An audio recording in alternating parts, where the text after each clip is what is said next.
మత్తయి సువార్త.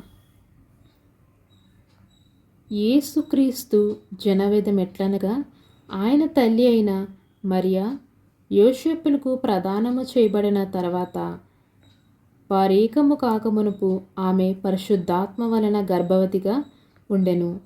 ఆమె భర్త అయిన యోసేపు నీతిమంతుడై ఆమెను అవమానం పరచనొల్లక రహస్యముగా ఆమెను విడనాడ ఉద్దేశించెను.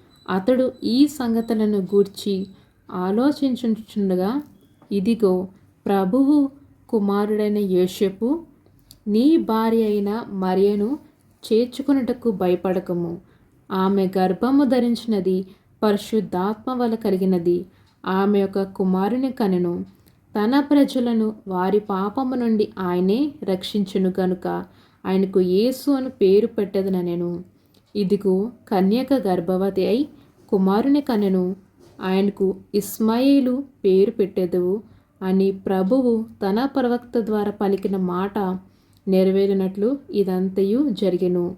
ఇస్మాయేలు పేరుకు భాషాంతరము దేవుడు మనకు తోడని అర్థము.